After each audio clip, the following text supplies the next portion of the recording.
the world, counting down to a Summer Games like no other, and one of the most ambitious Olympic kickoffs ever. So tell me, like, the moment you found out you're going to the opening ceremony. I was ready to cry.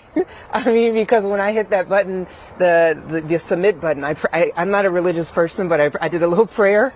Miko Anderson is an American living in Paris. She could not believe her luck when she won 4 tickets to the opening ceremony from an Olympic lottery. They will witness history. It will be the first opening ceremony to be held outside of a stadium and on the water. The floating celebration departing Notre Dame Cathedral, traveling down the River Seine. Nearly 100 boats carrying more than 10,000 athletes sailing through the city's landmarks. Place de la Concorde, the Esplanade des Invalides, past the Alexander III Bridge and the Grand Palais, reaching the spectacular Eiffel Tower. More than 300,000 spectators will sit on bleachers built on the sides of the river and over bridges along the 4-mile-long route. The USA has nearly 600 competitors, led by flag bearers LeBron James, the NBA star and Olympic veteran, and Coco Gauff, the first tennis player and the youngest athlete ever to carry the USA flag. Anticipation growing around the opening ceremony's performers. French-Canadian star Celine Dion and Lady Gaga spotted in Paris, rumored to be special guests on a night to remember. Celine finding time to take in the famous Louvre. The opening ceremony, a logistical and security challenge for the organizers. Parts of Paris right now are like a security fortress. You have layers of security, including police, soldiers, even security guards. As the world pauses to watch the opening ceremony, competition here underway. Team USA's women's soccer off to a strong start. The young squad sending a message with a decisive win over Zambia during their first Olympic action last night. Swimming kicking off on Saturday with 7-time gold medalist Katie Ledecky back in the pool, ready to make history as the greatest female swimmer of all time. And the unstoppable U.S. women's gymnastics team posing for photos ahead of their Sunday debut. First Lady Jill Biden leading the U.S. delegation now in Paris, showing her support for the red, white, and blue. We are all, first and foremost, Team USA.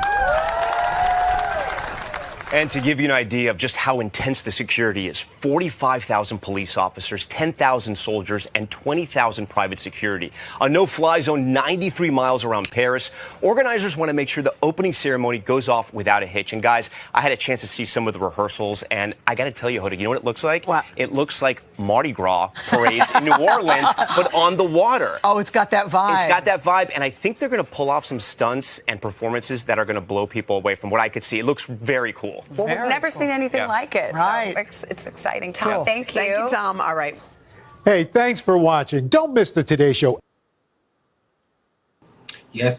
So we got a couple people in the chat. Shout out to Ashton Williams for always coming by, coming to support. We appreciate you, brother. Shout out to Jalen. She's in the house. He's watching us from the clouds. We appreciate it. Shout out to Ken Dog. He's in here. And shout out to Just Hear Me Out. We are in here. So yes, guys, the Olympics is about to start. You know, so many sports to see. But Pastor, you too, Hakeem. You know, I don't know if there's some particular sports that you are interested in the Olympics, or a particular name that you're willing to watch. So, what's your take with the Olympics coming up? Shot put. I think the sprinters. That's really it, and maybe some basketball. And really, that's really it. That's all for me. I've never really been an Olympic person, to be honest. To be honest with you, I kind of like the swimming team. I love swimming. I like how they do the different type of acrobats, the flips and stuff like that. So I really love the Olympics team. Not only that, but Team USA, of course, the basketball. I think I see us getting the gold this year. So I'm looking for that. The track and also the gymnastic.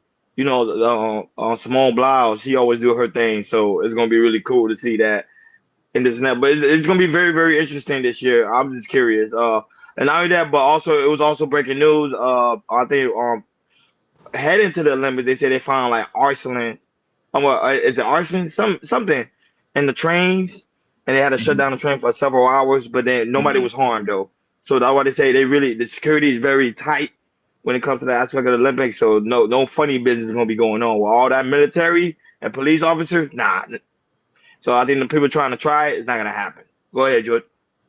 Personally, for me, I scan through like different sports. You know, wrestling, weightlifting, swimming. Do like track and field. I definitely be watching Sha'Carri Richardson. You know, she didn't play at the last year's Olympics, so I think with this year's Olympics, coming to track and field, I think she's gonna make a big bang, and hopes and prayers for Sha'Carri Richardson. Small bow, she gonna kill it. She's like I said, when it comes to the gymnastics, she's the best of the best. She's one of the best Olympians of all time, up there with Michael Phelps. So I can't be mad at that. U.S. men's basketball team, I think it's going to be a little bit tough for them, but I think they're going to win gold. And also the WNBA, the women's U.S. basketball team, they won 8 straight golds, and then they go for that 9th straight goal as well. So, shout out to the U.S. teams, be dominant, and like I said, I do want to watch breakdancing. The breakdancing position, I'm very interested in that since that's new. That I'm very interested in. But other than that, let's go U.S. Let's get this gold. Let's get the most gold we can. And like I said, because we're in the most dominant country that the world has ever seen, United States.